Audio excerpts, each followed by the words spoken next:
Hello everyone! Welcome back sa ating channel again. So guys, ngayon is kasi nakikrave kami ng puto balanghoy or puto kamuting kahoy. So sa amin sa Bisaya yan, tinatawag namin ng budbud. So kasi marami naman nagtitinda ng mga Pilipino dito guys, pero mas maganda kasi yung talagang mas maganda pa rin ang gawang sa Pilipinas kasi kahit na yung mga sangkap na ginagamit mo is parehas lang, pero simple yung klase ng kamuting kahoy, yung klase ng nyug, or kumbaga yung hindi na siya masyado authentic. So mas maganda talaga na sa Pilipinas, mas masarap pa din. So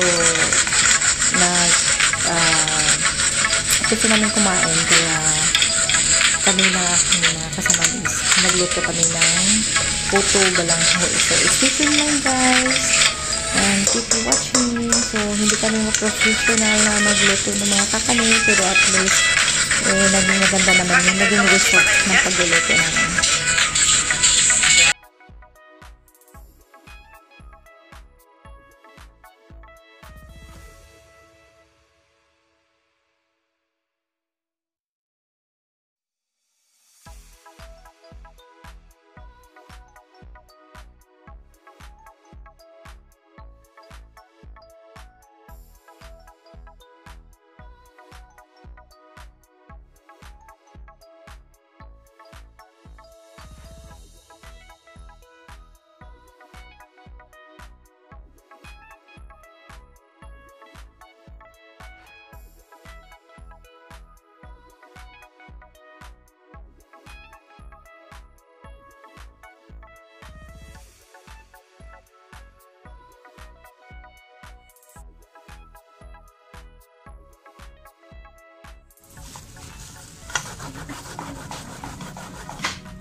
So, syempre,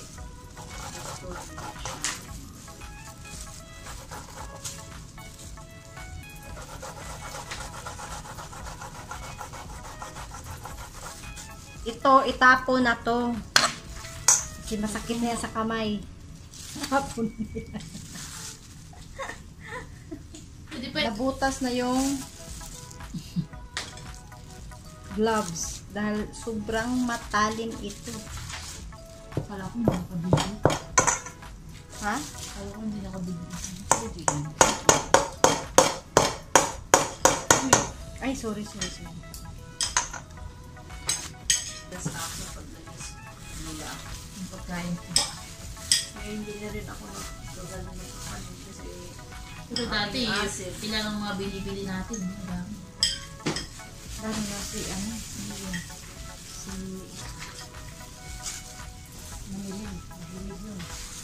Manilin. Dalawang beses ka naman si Manilin na abutan ng nagtataon.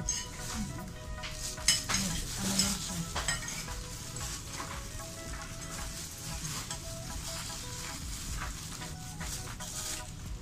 pag nagsulto ka binigay ito. Plastic is not an option. Sabi niya, grand juice naman yun. Ang bilis ng araw. Ay, bumitas na agad ang... Ito, itinapon ko na ito. Kinuha na naman ni Gigi. Hindi kasi may paggagamitan ako dyan. Iba tayo mailigpit kasi itatapon ko na naman ito. Ay, lagay mo lang Bakit mo dyan. kasi gusto itapon yun? Kulit. Punit na oh! Alam mo kasi, pag mga creative, may mga... Oh yan, oh punit na. Paano ko bibit-bitin na? Ganaling ko. Gugupitin niya yan. Oh. Ginamit ko yun saan? Napunit naman ako. Kasi mabigat ang nilagay mo eh. Kahit na. Siyang silbinibang. Maasahan. Kahapon yun, akala ko.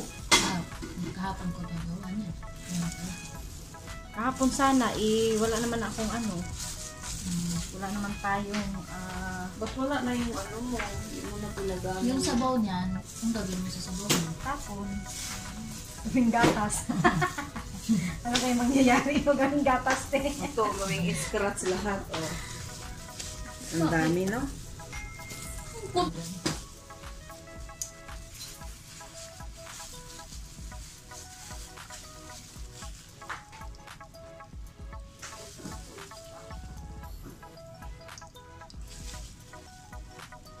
Tatapon ko eh.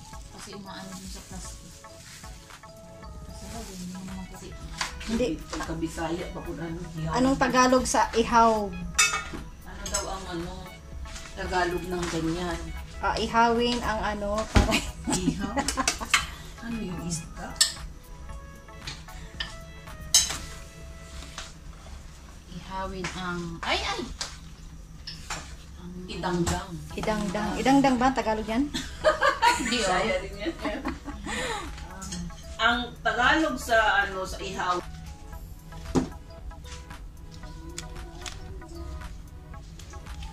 Bakit layout mo ba bukas yun? Wala naman. Gusto ko na kasi siyang anuhin. Gagawa tayo ng bukayo. Te, ibabalik ko na kasi tong ano, In Tagalog sa bukayo. Coconut. ang ano nila ni Joy ba, kasi hindi yan sa kanila eh. Tapos biglang naubos. Di ba te, diretso naman na siya tino?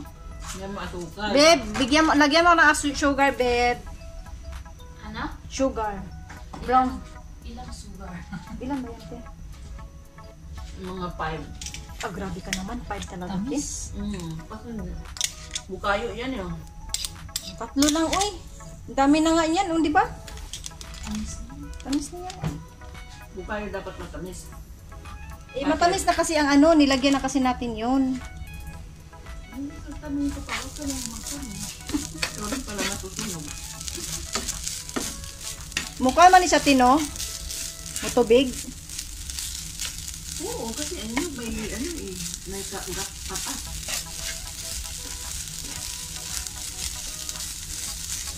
Guys, you don't need to put water on that. Wala nang tubig. No. Ikaw taga-translate. Ako taga-translate.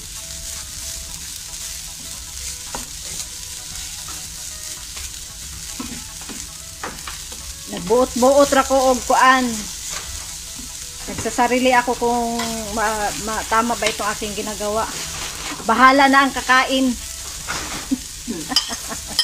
Sila na ang bahala. Anong Tagalog ng bukayo? Coconut stick. Ha? Coconut. Coconut ano. Kukunat-kunat. Coconut strip.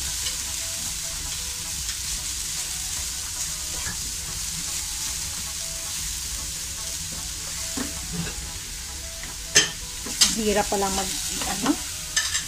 Gawa. So, ito na yung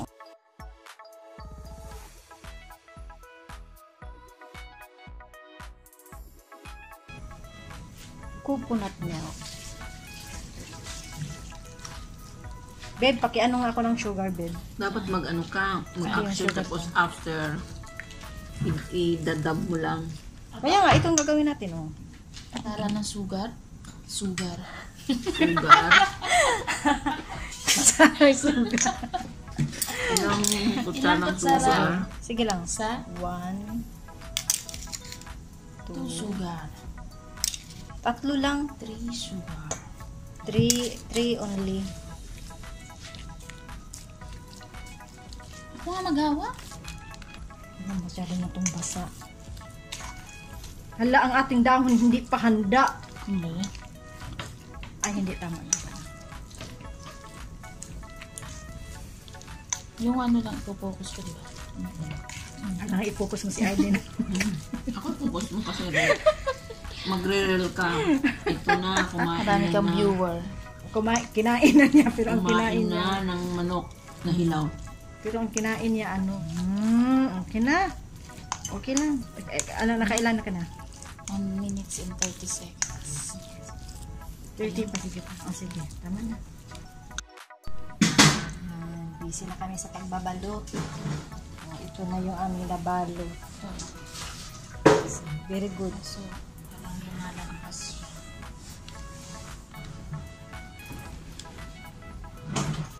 Brigada. Mga guys, ito po ang aming kakanin. Mga guys, wala po kaming gloves. Napakadumi po na ginagawa. Napaka-cute. Huwag na po kayong kumain ito guys kasi wala pong hygiene.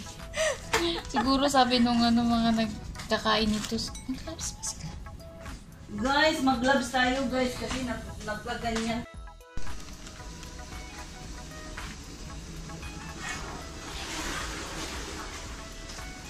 Paano to malaman nagluto na? Buksan mo ng isa.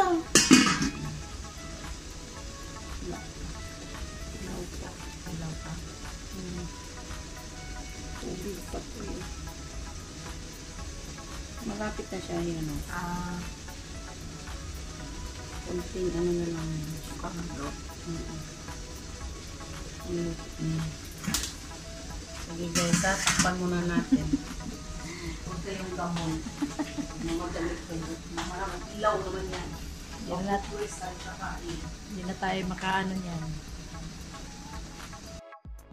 Ayan na, luto na siya. So, pero bukas na natin yan siya kakainin guys kasi mag-alas 12 na. So, tulog na sila. Gusto nila matulog. Sige, thank you. Bukas na natin yan siya pero at least successful yung ating luto kahit yung ating dahon ng saging is very maliit. So, pangit ang mga saging dito guys ng dahon. Hindi katulad sa ating malalapad.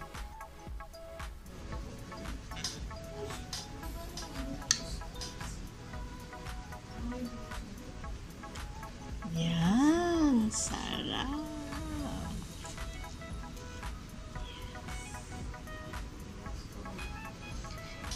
Let it cool for a few minutes. Papatay ng ilaw, ha? Yes po.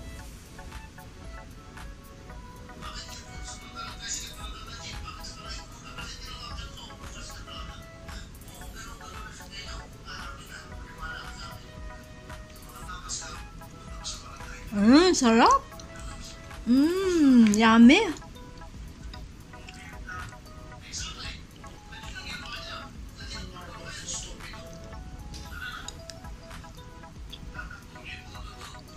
Sarap.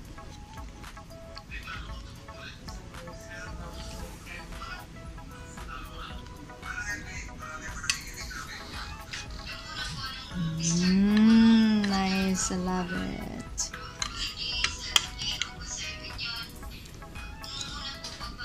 Sarap.